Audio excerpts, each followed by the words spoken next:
Hello dear student, welcome to DS tutorial. आज हम basic property of electric charge पे based जो numerical था, जो कि आपने पिछले क्लास में देखा होगा। अगर आपने नहीं देखा हो तो पहले उस वीडियो को देख लें ताकि ये समझ में आए। तो basic property of electric charge पे बेस्ड न्यूमेरिकल सबसे पहले करेंगे और उसके बाद आज कूलम्स लॉ को अच्छी तरीके से समझेंगे। ठीक है, तो सबसे पहले कुछ न्यूमेरिकल्स देख लेते हैं।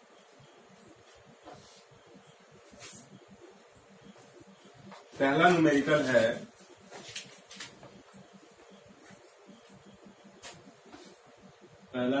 देखिए इसमें क्या दिया हुआ है। इफ 10 की power 9 electrons are moved out of body to another body every second.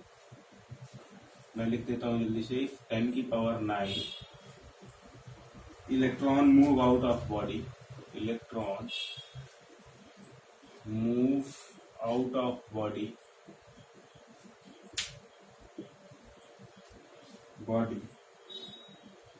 to another body on every second, to another body every second, her second निकल रहा है ना। क्वेश्चन को समझते चलिए साथ में कि 10 की पावर 9 इलेक्ट्रॉन जो है एवरी सेकंड निकल रहा है। How much time is required to get, how much time is required to get a total charge of 1 coulomb, get a total charge of 1 coulomb on another body, ये है आपका question. इस चीज को अभी समझ ले बढ़िया से, तब जवाब देंगे, है कि इफ 10 की power 9 electron move out of body to another body every second, है ना। 10 की पावर 9 इलेक्ट्रॉन एक बॉडी से दूसरे बॉडी में हर सेकेंड ट्रांसफर हो रहा है। कह रहा है कि 1 कूलम चार्ज दूसरे वाली बॉडी में जाने के लिए, ठीक है, टोटल कितने समय की जरूरत होगी, है ना। How much time is required to get total charge of 1 coulomb on the another body. सबसे पहला नंबर आप लोगों को कल पिछले वाले वीडियो में बता दिया गया था कि 1 कूलम चार्ज को कंस्टिट्यूट करने के लिए कितने नंबर ऑफ इलेक्ट्रॉन्स की जरूरत होती है। तो अब हमें पता है, इसलिए मैं उस चीज को दोबारा नहीं कर रहा हूं, तो डायरेक्टली लिख देता हूं क्या, कि नंबर ऑफ इलेक्ट्रॉन। इस पे सॉल्यूशन कैसे करेंगे, तो नंबर ऑफ इलेक्ट्रॉन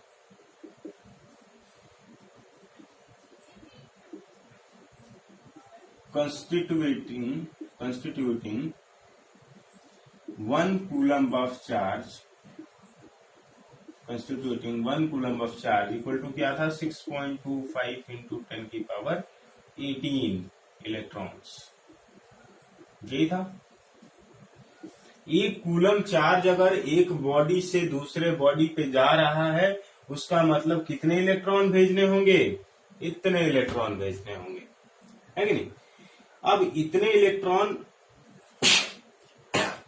सॉरी, ये कोरोना वायरस का व्यवस्था चल रहा है और इस समय फ्लू जैसा मुझे भी लगा।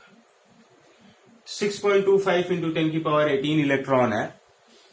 तो इसका मतलब क्या है कि 1 कूलम चार्ज है, तो उसको अगर हमें किसी दूसरे बॉडी में ट्रांसफर करना है, तो यानी कि कितना, 6.25 इंटू 10 की पावर 18 इलेक्ट्रॉन्स जो है भेजना है ना। तो इसका मतलब क्या है, थोड़ा सा समझिए इस बात को कि इसका मतलब क्या है। अभी 1 सेकंड में कितना जा रहा है भाई, 10 की पावर 9। 1 सेकंड में कितना जा रहा है, 10 की पावर 9। तो 1 सेकंड में 10 की पावर 9 जा रहा है, तो टोटल कितने सेकंड में इतना चला जाएगा। तो बहुत ही सिंपल मैथ लग रही है ना। कैसे निकालेंगे, रिक्वायर्ड टाइम कैसे पता चलेगा, तो बहुत ही आसान है रिक्वायर्ड टाइम निकालना। कि रिक्वायर्ड टाइम हमें निकालना है, तो टोटल जो है कितना, 6.25 इंटू 10 की पावर 18 इलेक्ट्रॉन, और अपॉन में एक बार में कितना निकल रहा है भाई, 10 की पावर 9। तो 1 सेकंड में इतना निकले, तो कितने सेकंड में टोटल निकल जाएगा, तो डिवाइड कर दिया। यहां से ये कैंसिल हो जाएगा, तो ये क्या बच जाएगा, 9। तो बहुत ही सिंपल तरीके से हम लोगों ने क्या निकाल लिया, 6.25 इंटू 10 की पावर 9 क्या सेकेंड्स, टाइम की बात हो रही है, सेकेंड्स की बात हो रही है ना। अगर आप इसको डे में निकालना चाहते हो तो भी बड़े आराम से निकाल सकते हो। क्या करेंगे भाई, अगर हमें डे में निकालना है तो डिवाइडेड बाई 365 है ना, इंटू 24, क्योंकि एक दिन में कितने घंटे, 24 घंटे, और उसमें कितने सेकेंड, तो 60 गुणे 60 है ना। तो यहां से अगर आप इसे सॉल्व करोगे तो इसका आंसर जो आता है वो डायरेक्टली मैं बता देता हूं, इसका आंसर 198 ईयर्स के आसपास आता है, 198 ईयर्स के आसपास आंसर। तो ये है पहला टाइप, जो कि basic property of electric charge का बेस्ट न्यूमेरिकल। ठीक है, दूसरा मैं कराता हूं।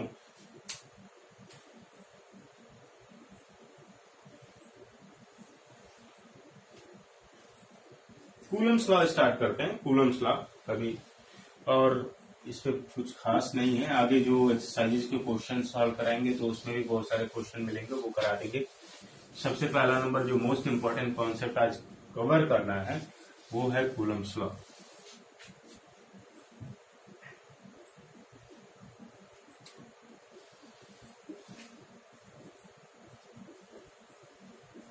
कूलम्स लॉ, अब इस बात को थोड़ा सा देखिए।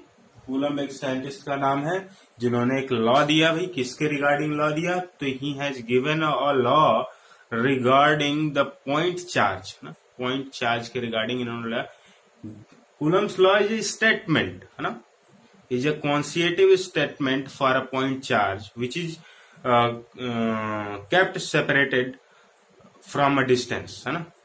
तो इस चीज को थोड़ा सा समझ लेते हैं, पॉइंट चार्ज किसे कहते हैं है ना, डिस्टेंस के बारे में बात क्या कर रहा हूं मैं वो भी देख लेंगे।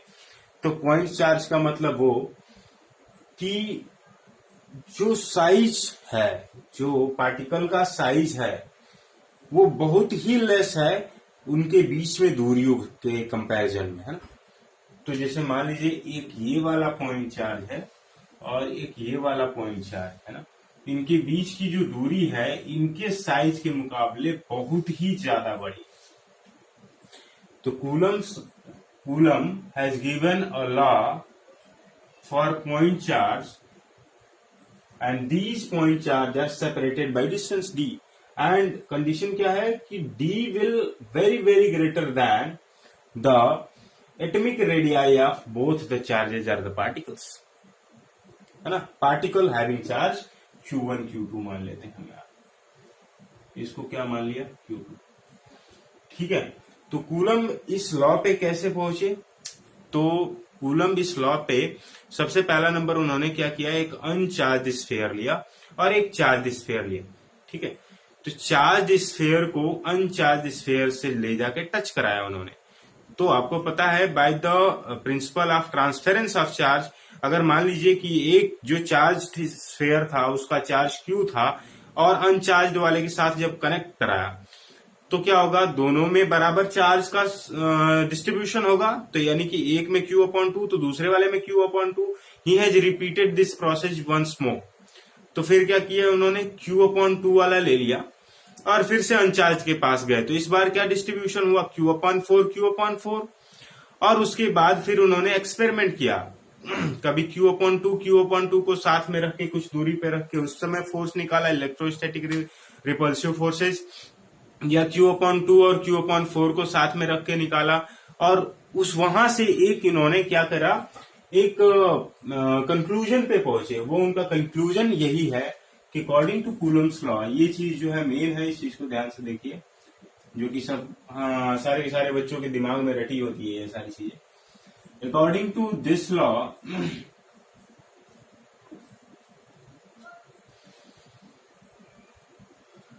द फोर्स या इलेक्ट्रोस्टैटिक फोर्स बोल सकते हैं, the force acting between two point charge, acting between two point charge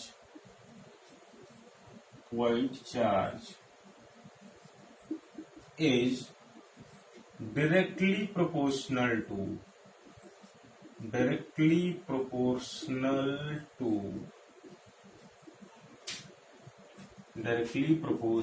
to product of their charges, product of their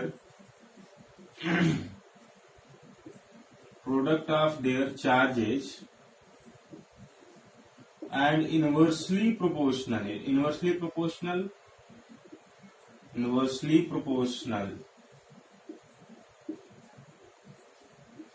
to square of, इसीलिए इसे square inverse square law of distance भी बोलते हैं, square of distance between them, square of distance between them. और इस चीज को उन्होंने कैसे एक्सप्रेस किया, तो ये है F force is equal to K Q1 Q2 upon R square लिखिए, डी स्क्वायर लिखिए, जो भी लिखना है लिख लीजिए, ठीक है। Where D is the distance separating between two point charges, K is arbitrary constant, K क्या है, आर्बिट्रेरी कांस्टेंट माना गया है,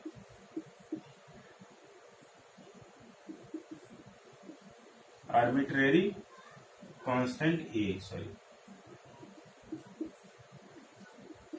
और इस के की वैल्यू किस चीज से डिसाइड होती है, तो ये चीज दिमाग में रखना है, K equal to 1/4 pi epsilon naught, ठीक है, यही उसकी वैल्यू है, ठीक है, K equal to 1/4 pi epsilon naught, इसकी वैल्यू। अब जैसे यहाँ पे एक चीज और बता देता हूं, के की वैल्यू 1/4 पाई एप्सिलॉन नॉट, जिसमें एप्सिलॉन नॉट है, एप्सिलॉन नॉट जो है क्या बोलते हैं इसे, परमिटिविटी ऑफ फ्री स्पेस, क्या बोलते हैं इसको, परमिटिविटी ऑफ फ्री स्पेस। साथ में इसकी वैल्यू होती है 8.85 इंटू 10⁻⁻12। और देख लीजिए इसका यूनिट कैसे निकालेंगे, बहुत ही सिंपल है। ये फोर्स है तो ये न्यूटन होगा, है ना, के को के रहने देते हैं, और उसके बाद के को छोड़ दीजिए, यहाँ पे ऐसे लिख लेंगे 1/4 पाई एप्सिलॉन नॉट, ओके। फिर ये क्या होगा, कूलम Q1 Q2, यानी कि Q का कूलम होगा, कूलम क्या हो जाएगा, कूलम स्क्वायर, ये वाला क्या हो जाएगा, मीटर स्क्वायर। और ये एप्सिलॉन नॉट की यूनिट निकालनी है तो ये यहाँ चला जाएगा, तो ये वाली चीज यहाँ चली आई, जब ये वाली चीज यहाँ आ गई तो क्या हमें मिल रहा है, C² upon newton metre square, तो यानी कि इसकी यूनिट क्या हो जाएगी हमारी, C² upon newton metre square, ठीक है। तो ये वाली चीज याद रखनी है आपको, ये परमिटिविटी ऑफ फ्री स्पेस को ही हम एप्सिलॉन नॉट से रिप्रेजेंट करते हैं। इसकी वैल्यू क्या होती है, 8.85 into 10⁻⁻12 coulomb square upon newton metre square, ठीक है। फिर अगली बात जो है, इस के की वैल्यू एक स्टैंडर्ड वैल्यू, अच्छा पहले इसको नोट कर लीजिए फिर बता।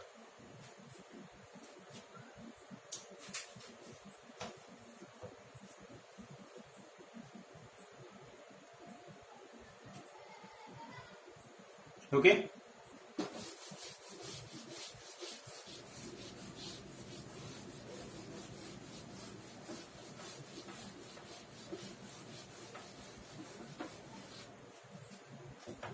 यहां पे है इफ वी पुट, ऐसे बोले, इफ वी पुट या टेक ले लो, इफ वी टेक, ठीक है। यहां पे हमने क्या लिया,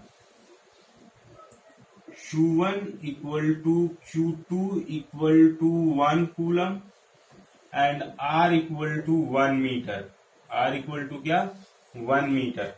तो उस केस में हमारा जो फोर्स की वैल्यू, जैसे देखिए यहाँ पे क्या हो जाएगा, F equal to K Q1 Q2 upon में R स्क्वायर, ये वाली चीज 1 1 1, तो यानी कि F इक्वल टू किसके बराबर, K के बराबर, F इक्वल टू किसके बराबर, K के बराबर। अब जब K के बराबर की बात करते हैं तो ये वाली चीज हमारी आती है 9 इंटू 10⁻9 न्यूटन के आसपास, ठीक है।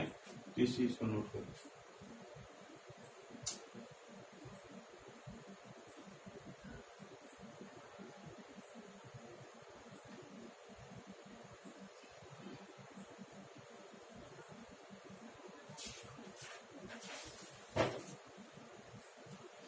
Since force is a vector quantity, So it is to be represented in vector form. Coulomb law basically gives a statement about the electrostatic repulsive force or electrostatic attractive force between the charges. If the charges are of opposite nature, then it will be electrostatic attractive force. If the charges are of like nature, it means same nature के होंगे, then it will be of nature of electrostatic repulsive forces. तो यहाँ पे जब ये force की बात आती है, फोर्स वेक्टर क्वांटिटी है, तो एक क्वेश्चन हमेशा ये आ जाता है कि कूलम लॉ को वेक्टर फॉर्म में बताइए, coulomb law in vector form explain करिए। तो वेक्टर फॉर्म कुछ खास नहीं है, आपको वेक्टर की थोड़ी बहुत समझ होगी तो भी आप इस चीज को बहुत आराम से समझ पाएंगे। हालांकि मैं पूरी तरीके से बताने की कोशिश करूंगा जिसके वजह से आपके दिमाग पे थोड़ा सा भी लोड नहीं पड़ेगा। इसको नोट कर लीजिए, फिर मैं बताता हूं।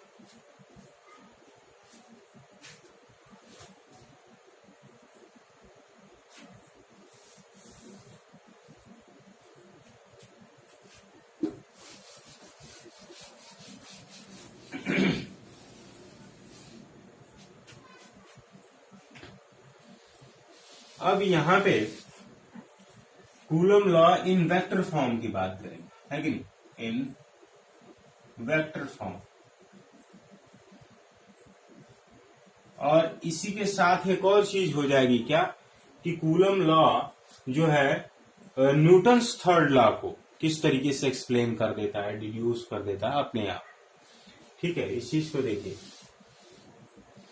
थोड़ा सा यहाँ पे एक चीज को मैं बनाता हूं, देखिए इस चीज को समझ में आ जाएगा। इसे मैंने नाम दिया Q1 और इसे क्या नाम दिया Q2। इसे मैंने नाम दिया R1 वेक्टर, है ना, और इसे नाम दे दिया R2 वेक्टर।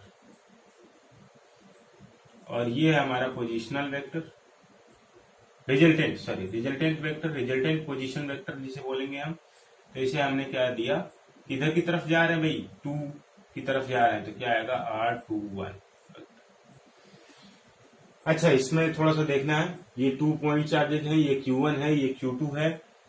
यहाँ पे इसे हमने ओरिजिन मान लिया हुआ है ना। ओरिजिन से R1 पोजीशन वेक्टर पे Q1 है, ओरिजिन से R2 पोजीशन वेक्टर पे Q2 है। ठीक है, रिजल्टेंट वेक्टर है, किधर की तरफ जा रहा है भाई, 2 की तरफ जा रहा है, इसलिए हम लोगों ने क्या लिखा R21, है ना। तो R21 वेक्टर यहाँ पे लिख लिया है ना। तो R21 वेक्टर किधर कैसे लिखेंगे इसको, तो किधर की तरफ जा रहा है, R2 की तरफ, किधर से जा रहा है R1 की तरफ। तो ये वेक्टर का रूल है, R21 इक्वल टू क्या लिखेंगे, R2 माइनस R1। इसमें कोई दिक्कत नहीं होनी चाहिए, बहुत ही सिंपल चीज बता रहा हूं। अब यहाँ पे अगली चीज है, थोड़ा सा समझना है, 2 केसेज हो सकते हैं। अगर ये Q1 और Q2, थोड़ा सा समझना है, अगर ये Q1 और Q2 लाइक चार्जेस होंगे, यानी कि पॉजिटिव पॉजिटिव, है ना, तो या नेगेटिव नेगेटिव होंगे, तो क्या होगा, इलेक्ट्रोस्टैटिक रिपल्सिव फोर्स लगेगा। अब इलेक्ट्रोस्टैटिक रिपल्सिव फोर्स लगेगा तो थोड़ा सा समझिए कैसे होगा।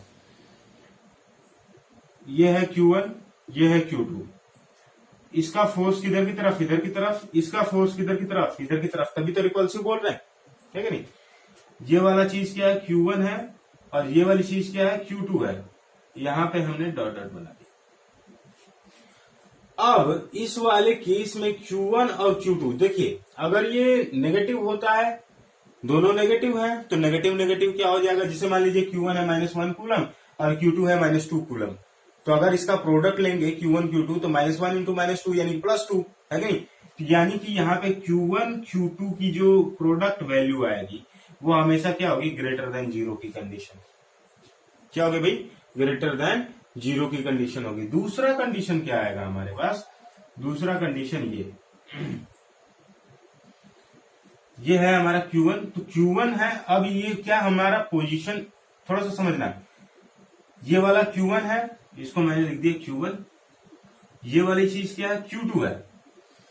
अब ये दोनों अपोजिट नेचर के हैं, अपोजिट मतलब एक प्लस है तो दूसरा माइनस है, तो अट्रैक्टिव फोर्स, तो ये फोर्स जो इधर की तरफ लग रहा था, अब किधर की तरफ लगेगा, इधर की तरफ लगेगा। इसका फोर्स किधर की तरफ लगेगा, इधर की तरफ लगेगा। तो इस तरीके से, ठीक है, इस तरीके से अगला वाला केस बनेगा जिसमें एक प्लस होगा तो एक माइनस होगा, तो यानी कि Q1 डॉट Q2 की जो वैल्यू होगी वो क्या होगी, लेस देन 0 होगी।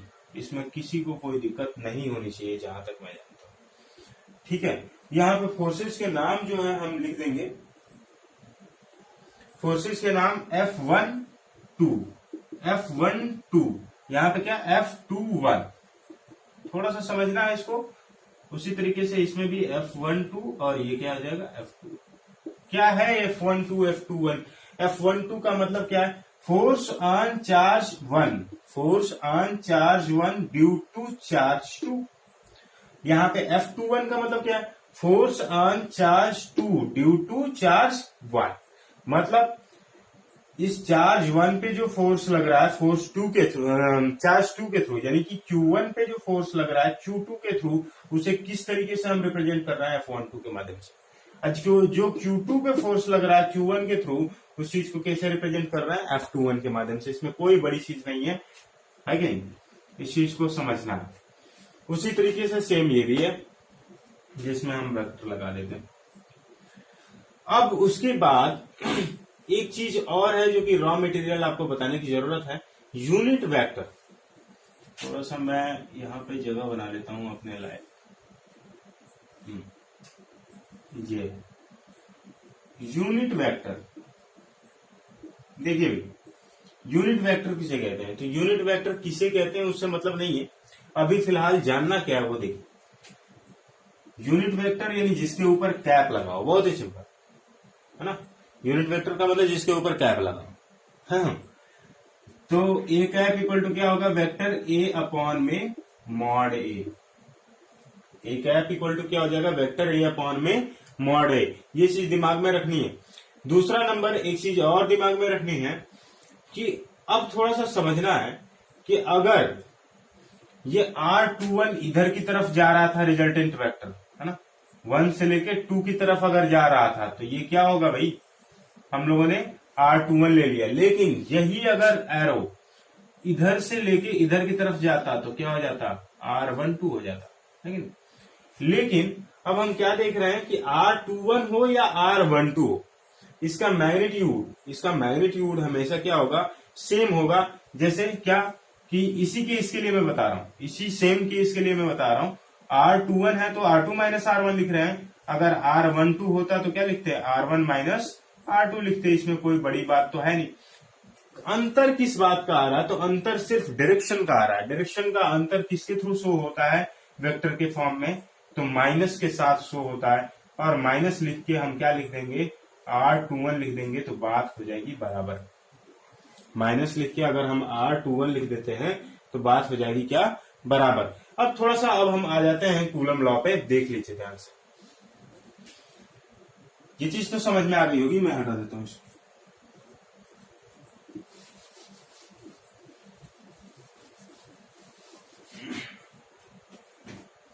सबसे पहली चीज जो F12 अगर हम निकालें या F21 निकाल लें, जो भी निकाल, अगर F21 मान लीजिए निकालते, F21 निकालते हैं तो क्या आएगा, फिर से वही 1/4 पाई एप्सिलॉन नॉट जो कि आपको रटा हुआ है कि नहीं। उसके बाद क्या होगा, Q1 Q2।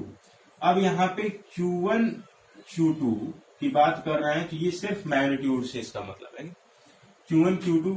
और उसके बाद जो यहाँ पे आता है वो क्या आएगा, हम 21 की बात कर रहे हैं तो R21 आएगा, और R21 का क्या, स्क्वायर। लेकिन जब कभी भी इधर वेक्टर आप लगाएंगे तो इस साइड में क्या आएगा, कैप आएगा, याद रखना है। इधर अगर आपने वेक्टर का साइन लगा दिया तो इस साइड में क्या आएगा, कैप आएगा। तो यहाँ पे हम क्या कर देंगे, R21 का कैप लगा देंगे, R21 का कैप लगा देंगे। इसमें कोई बड़ी बात नहीं है। F21 इक्वल टू क्या, 1/4 pi epsilon not Q1 Q2 upon R21 का स्क्वायर। और अगर इधर हमने वेक्टर लगा दिया तो इधर क्या लगाना पड़ेगा, कैप लगाना पड़ेगा।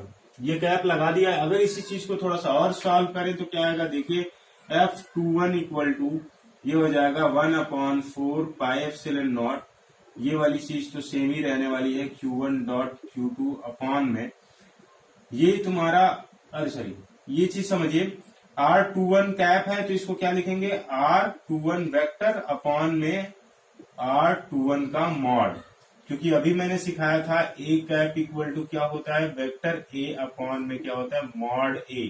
उसी तरीके से यहाँ पे देखिए R21 का कैप इक्वल टू क्या हो जाएगा, R21 का वेक्टर अपॉन में मॉड।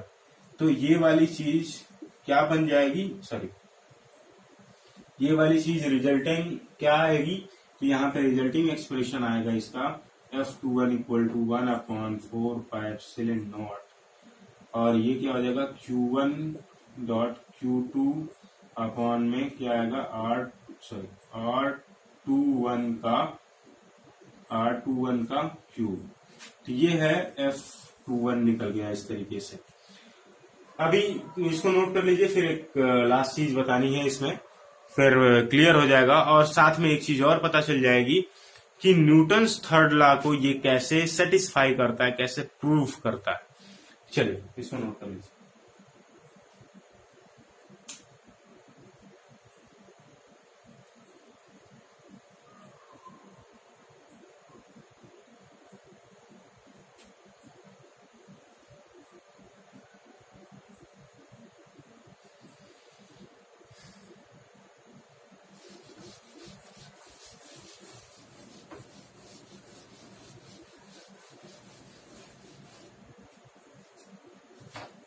अभी हम लोगों ने F21 निकाला, लेकिन अगर F21 की जगह पे, सॉरी यहाँ पे एक चीज चूक हो रही थी, R21 का वेक्टर भी है, अगर हम F21 निकाला, अगर F21 की जगह पे F12 निकालते, है ना, F12 अगर हम निकालते तो क्या आता है, F12 की निकालते तो सेम वही चीज 1/4 Q1 Q2 तो रहेगा ही रहेगा, और F12 आ गया तो यहाँ पे क्या आ जाएगा, R12 का स्क्वायर, और साथ में इधर अगर हमने वेक्टर लिया तो इधर क्या आएगा, R12 का कैप आएगा। सेम चीज वही है, अगर आप इस कैप की वैल्यू रख देते हैं तो इसमें क्या आ जाएगा, F12 इक्वल टू 1/4 और ये क्या आ जाएगा, Q1.Q2, और अपॉन में क्या आ जाएगा, इसे हमने लिख दिया R12, और यहाँ पे क्या आ जाएगा, R12 का क्यूब। जिस तरीके से इसमें एक चीज आप जानते हैं कि R1, the value of R12 and R21 is same, the magnitude of R12 and R21 is same, but opposite in direction, and it will be shown by minus, है ना। तो यानी कि F21 की वैल्यू अगर हम लोग देख रहे हैं तो ये चीज आ रही है, F12 की जब हम बात कर रहे हैं तो ये आ रही है। अगर हम इस चीज को कंपेयर करें, अगर इस चीज को हम कंपेयर करें तो आपको पता है कि R21 equal to minus of R12, तो उस तरीके से हम क्या लिख सकते हैं, सो वी कैन राइट, क्या लिख सकते हैं भाई, बड़े प्यार से लिख सकते हैं क्या, F21 equal to minus of F12, इसमें कोई दो राय नहीं है ना। और F21 equal to minus of F12 ये क्या रिप्रेजेंट कर रहा है, न्यूटन्स थर्ड लॉ को रिपीट कर रहा है या वेरीफाई कर रहा है। न्यूटन्स थर्ड लॉ क्या कहता है, every action has equal and opposite reaction, है ना। तो क्या लिखेंगे यहाँ पे, it verifies Newton's third law को बड़े आराम से ये वेरीफाई कर रहा है, ठीक है।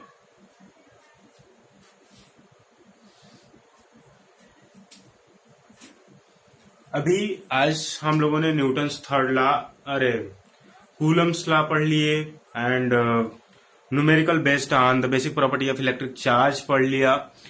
Coulomb's law in vector form भी बहुत ही आसान तरीके से देख लिया। अभी अगले क्लास में हम कूलम्स लॉ पे बेस्ड न्यूमेरिकल करेंगे, इलेक्ट्रिक फील्ड पढ़ेंगे, और जो भी आने वाले इलेक्ट्रिक फ्लक्स है, इसमें इलेक्ट्रिक डायपोल है, बहुत सारी चीजें हैं, डायपोल मोमेंट के बारे में भी पढ़ना है। एक एक करके ये हर एक टॉपिक आपको बेहतरीन तरीके से समझाया जाएगा, जिससे आपको कोई परेशानी नहीं आएगी। फिजिक्स में मजा आने लगेगा। फिजिक्स अपने आप में एक बेहतरीन सब्जेक्ट है, जो कि आप जैसे जैसे समझते जाएंगे और इंटरेस्टिंग बनती चली जाएगी, ये हमारा वादा है। Thank you very much for watching this video. If you are watching this video on YouTube channel, then like, share and subscribe and support us, encourage us and motivate us to do work much harder and in much passionate way. Thank you very much.